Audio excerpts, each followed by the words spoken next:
Trevor Rogers from the Miami Marlins is coming to Baltimore, but I think the bigger thing is who is going to Miami. And right now that's Connor, Norby, and Kyle Stowers. You guys blew up my chat, Kevin and Zach, blew it up. I mean, I think the words were wow, whoa. I think I saw someone said, Ryan, this is good. I don't know if this is good, but things are happening. Initial thoughts and reactions. This one's a bit of a head scratcher to me. It's obviously nothing against Trevor Rogers, but I do think it's the package they get where Zach and I have been talking about it really ever since Mateo went down. It's just felt like Norby had a place. And now we're going to talk about the roster looks like.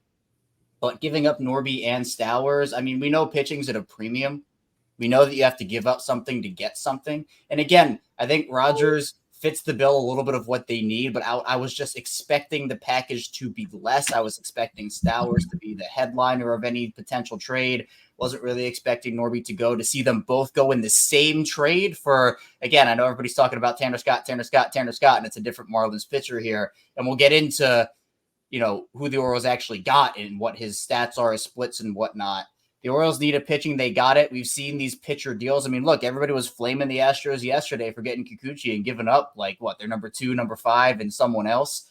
But to me, I just feel like this was a bit of an overpay for the Orioles, but sometimes you have to do that in order to get pitching, and especially in a market right now where everybody's looking for it. So not the biggest fan of this move, but as I've said, you have to give up something to get something. The Orioles certainly gave up a lot here. So Zach, for them to make a move here, and we're looking at the prices of it. So if you're thinking about this, what the hell price would have been for Skubal? I'll give my take last, and then for this deal. But Zach, your initial reaction here on what has Birdland, at least in this chat here. I haven't seen this chat popping like this in rage in probably since I said the O's were fine after losing 5 in a row. I feel like that Michael Scott meme in that moment where he just starts pounding on his table, screaming, I hate it, I hate it, I hate it, I hate it. What is this? Shocked, stunned, just panic. It seems like the team, and it was dictated by the market. I'm not going to say, like you brought up earlier, Kikuchi yesterday, everyone talked about wholly overpay. Today, Trevor Rogers, wholly overpay. We've said this before. Every single team overpays at the deadline. Everything's an overpay, but I do not like this one. I understand he has 2 years of control. I understand he's 26 years old. He's a 6'5" lefty. The Orioles love, I guess, his build, something about him. They must see something, but to lose, if it was just Norby or just Stowers, I'd be like, okay. Okay. But when I found out it was both, that was tough. That was, I did not expect that. I did not expect that at all. It felt like it was more of a long-term trade than it is in this moment, if you get what I mean. I think he was available. They were listening for him, meaning the Marlins, and the Orioles saw an opportunity to help them long-term because we've already talked about they don't have guys down the road in the starting rotation, and especially after Cade Povich's outing last night, they wanted to get a lefty in that rotation for sure, but I would be lying if I said I was thrilled about this one. I kind of hate it in the moment.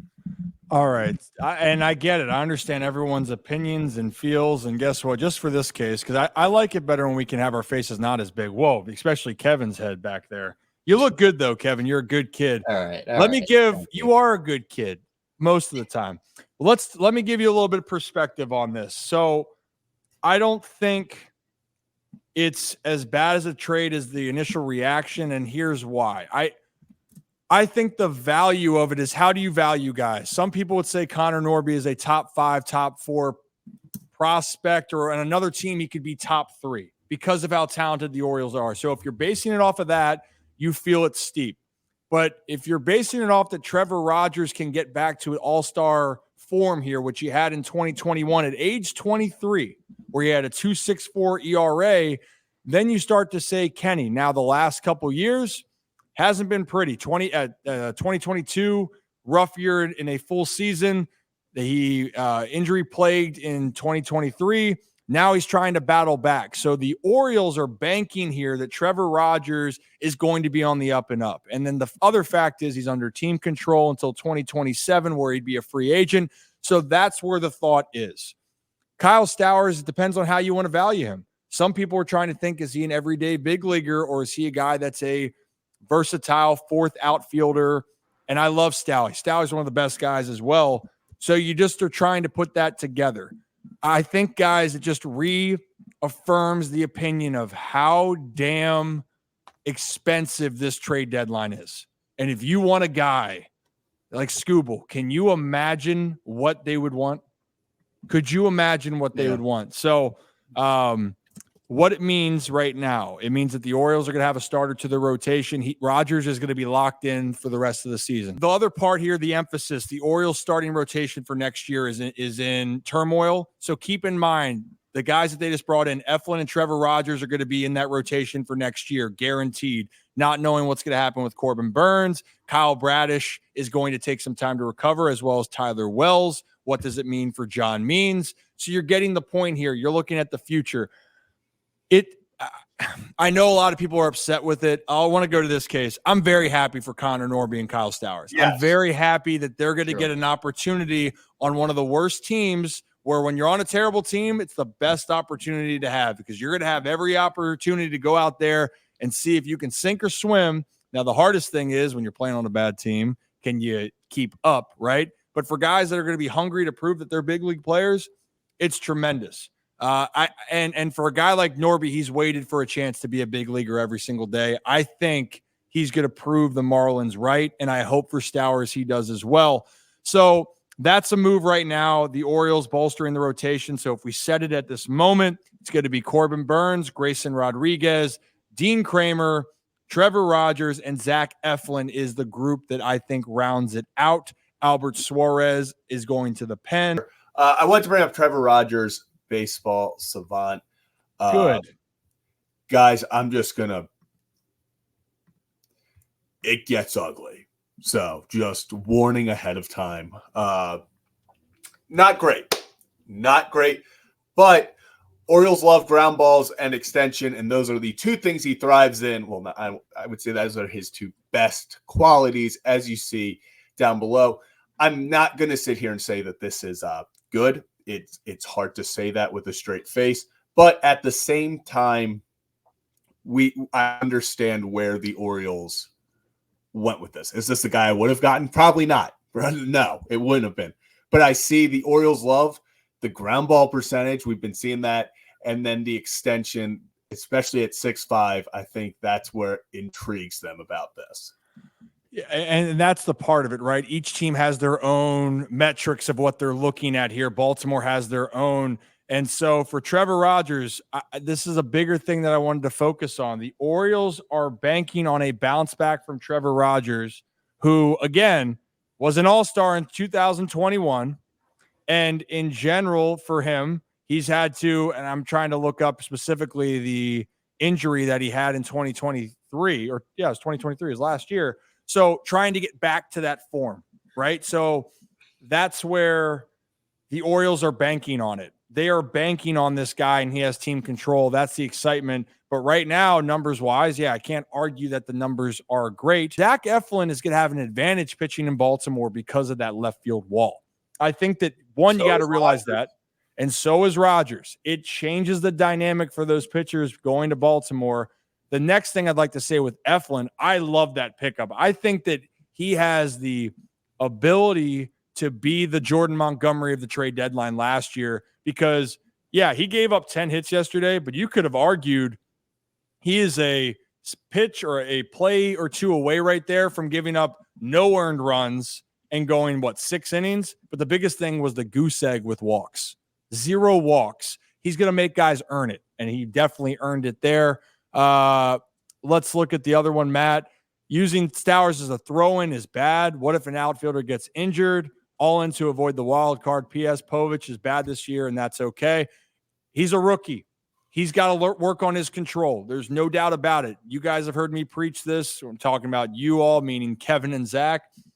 it's walks for him. It's walks for Povich. If he can control his pitches, his deception with throwing is elite.